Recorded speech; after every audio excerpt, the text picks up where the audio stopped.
gonna be talking about why are you so damn bloated all the time. Let's dive in.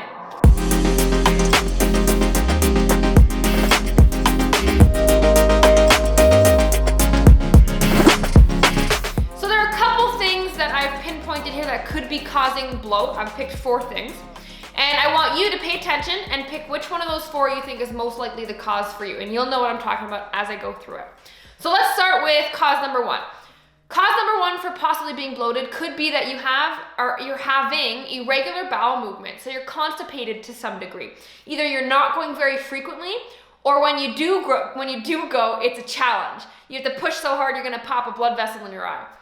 So if that is you, if you find you're not going frequently enough or it's very hard to pass, then here are a couple tricks to help you, which should help your bloat in turn. So tip number 1 is drink water, okay? If you're not drinking much, try for 2 liters a day. If you're drinking lots, just drink a little bit more. That's defense number 1 against constipation. Number 2, and this one's my favorite, and this is the secret that I use, is be active. So if you're wanting to kind of go today and poop today, be active today. Go for a walk, go for a run. I'll usually go for a quick little run. And it just helps to push everything along because when you're active, it increases your body temperature, which is going to increase your blood flow. And then in turn, you get more blood flow to your digestive tract. And then that helps kind of squeeze and push things along to help you go. So those are 2 simple things you can do. Now, if water doesn't work, then you go to water and activity. And if water and activity doesn't work, then you can go to some supplementation. So psyllium husk is a pretty gentle supplement. It's kind of like a fiber supplement that you can just add to water and chug it down. It is not like a laxative, so you're not gonna take it and have to cancel all your plans for the day because you don't know when it's gonna hit. All right, it's pretty gentle and will just help push things along as well. And if that still doesn't work, you can use something called milk of magnesia. And what that does is it pulls your water into your intestines, and again, it'll hydrate your stool and help push it along. Now we're done with the poop talk, all right? Moving on. So reason number 2 you could be bloated could be that you actually have some allergies or intolerances to certain foods. Now, North America is known, unfortunately, for bad gut health, the fast, greasy foods we eat, the high sugar foods we eat. Even our produce isn't being grown in vitamin, mineral-rich soil anymore. It's actually pretty depleted as compared to the past. So when we have bad gut health, that means there's an overgrowth of bad bacteria and an undergrowth of good bacteria. And because of that, if that happens long enough, then we actually have digestive issues, which can in turn result in developing allergies or food intolerances you've never had before, which absolutely sucks. It's a bummer, but it's something you have to deal with. So if you're someone that's listening to this and you're thinking, you know what, when I do eat this, I do feel a little more gassy, or when I do eat this, it makes me a little bit more constipated or gives me stomach cramps, then this is what you're gonna wanna do. So you're going to want to try some type of an elimination diet. So you want to know what the common allergies are. So you want to find a list of common allergens.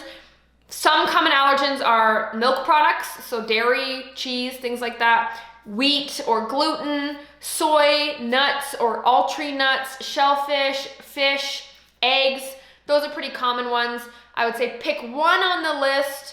Start there, eliminate it for about 2 weeks from your diet. If your symptoms of bloating lessen, you had an intolerance most likely. If they don't, you add that item back to your diet and then you just go down the list, pick another one and try again. And basically when you've gone through this list, you have to be patient because it just takes time. And you also have to be really good at reading labels because there's a lot of hidden milk products and stuff. Gluten is hidden in a lot of stuff, so you gotta read your labels. But basically, when you go through this process, you're not gonna have a list of foods that you're sensitive to and that would trigger uncomfortable symptoms. And now you know to avoid them. And by avoiding them, you're giving your gut a break, and that can actually start the gut healing process, which is pretty awesome. So area number 3 that could be causing some bloating issues is lack of sleep or disturbed sleep. And sleep is so underestimated. It is so important because it is where you recover and you heal from your day and just from your stressful life. It is so important. And if it is not right, if it is not balanced, if it is not consistent, you will struggle with weight loss and you will struggle with tummy issues and bloating issues and belly and holding on to belly fat and things like that. So sleep is extra important if not only you want to get rid of the bloating, but you also want to lose some weight on top of that. Now, the easiest thing to start with is your mindset around sleep. And I wish someone told me this a lot earlier. They don't teach you how to write taxes in school. They don't teach you how to change a spare tire in school. And guess what? They also don't teach you how to sleep properly in school. And sleeping is a skill. It is a skill. So the good news is there's nothing wrong with you. Of course there may be some biological problems or physiological problems that are contributing to it, but for the most part, it is just that you are lacking a skill you didn't even know you needed. So you need to practice the skill of sleeping so you can become sufficient at the skill and be good at it going forward. Now you're kind of starting from the kindergarten level because we haven't intentionally been developing the skill ever. So we're starting from the kindergarten level, right? And we wouldn't expect a baby to pop out of the womb and then go sprint, right? So there's, they have to sit up first, and they have to crawl, then they have to stand, then they can walk, then they can run. So there's a process here that you need to be kind of mentally prepared to go on, and just realize, most of the times it's just that you're lacking a skill of knowing how to sleep properly. So that mindset shift in itself is really helpful in easing the stress and the anxiety over not sleeping well. Because a lot of the times when you do struggle with sleeping, it bothers you a lot. It's on your mind a lot, and you really do want to change it. You just don't know how. Now, some other things to help with sleep. The first thing I would say would be you have to have a consistent wake up and bedtime. Okay, consistency is key. And if you're struggling to lose weight or you're struggling to figure out why you're bloating, you have to be consistent in everything that you do so you know what's causing what. And if you're inconsistent, you'll never have proper data to pull from because everything will be all over the place. So sleep-wise, you gotta wake up at the right time. You gotta go to bed at the same time. And you gotta wake up even if you're tired, and you gotta go to bed even if you're not tired. And you just have to get used to it. Again, practice makes perfect. We are kindergartens here. We're trying to get a PhD. It's gonna take time.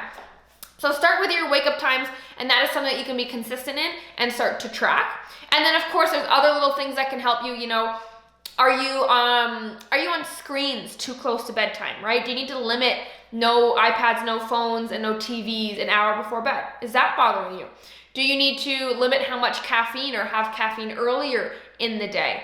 Are you eating too close to bed, right? Maybe give it 2 hours before bed, because sometimes if there's food in you when you go to bed, your body uses the energy it should be using to put you into a deep sleep, and it's using it on digestion instead of actually getting you in a good sleep.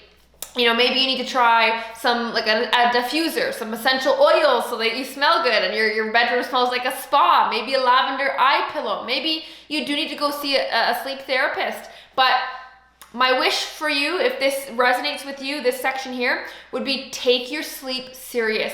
It's not a pill that's gonna be the fix here, right? Maybe it fixes things temporarily, but really take this serious and put some effort and attention into figuring out your sleeping issues. And then in turn, you'll get a ton of benefits, the least of which is helping with your bloating.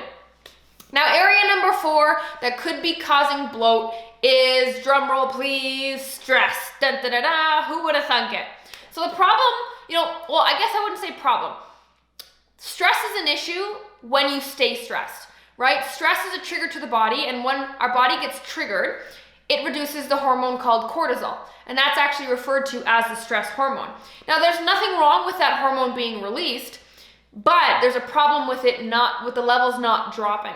So if you are stressed constantly and you don't get a break and it doesn't go down, then you constantly have cortisol circulating in your body and the levels are high.